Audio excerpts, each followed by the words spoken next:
Hi friends, welcome to మోక్ష rangoli channel. ఇక అహల్య అయితే హాల్లో బాబుని ఎత్తుకుని ఒళ్ళో కూర్చుని చాలా బాధపడుతూ ఉంటుంది. ఒరే నాన్న, రేపు బారసాల అయిపోగానే నిన్ను గౌతమ్ గారిని ఈ ఇంటిని వదిలి నేను శూన్యంలోకి వెళ్ళిపోవాలా? అది నా వల్ల కావట్లేదురా, కానీ వెళ్ళిపోవాలి తప్పదు అని బాబుని చూసుకుంటూ ఏడుస్తూ బాధపడుతూ ఉంటుంది అహల్య. మరో పక్కన రూమ్లో అయితే గౌతమ్ తాజ్మహల్ బొమ్మని చూసుకుంటూ, అహల్య గారు, రేపు బాబు బారసాల అయిపోగానే ఈ బొమ్మని మీకిచ్చి నా మనసులో పెట్టుకున్న మీ మీద ప్రేమని రేపు మీకు ఎలాగైనా ఖచ్చితంగా తెలియచేస్తాను అహల్య గారు. మీరు, నేను, బాబు చాలా సంతోషంగా ఉందాం అని అయితే అనుకుంటూ ఉంటాడు.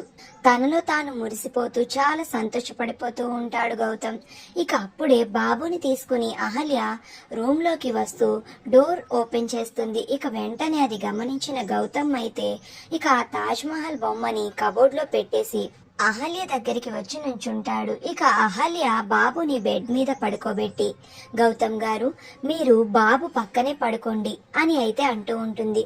ఎందుకు అహల్య గారు అలా అంటున్నారు అని అయితే గౌతమ్ అడుగుతూ ఉంటాడు.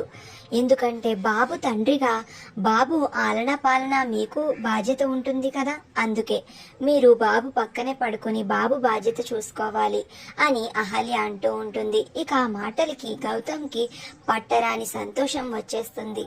అహల్య గారు, మీరు నా మీదున్న ప్రేమని మీ మనసులో దాచేసుకుంటున్నారు.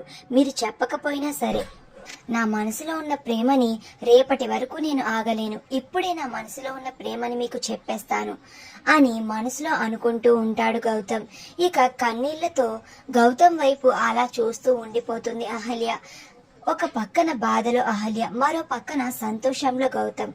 అసలు ఇప్పుడు ఏం జరుగుతుంది? ఇలాంటి మంచి మంచి ముగ్గుల కోసం ఇప్పుడే మోక్ష రంగోలి ఛానల్ ని సబ్స్క్రైబ్ చేసుకోండి. Thank you.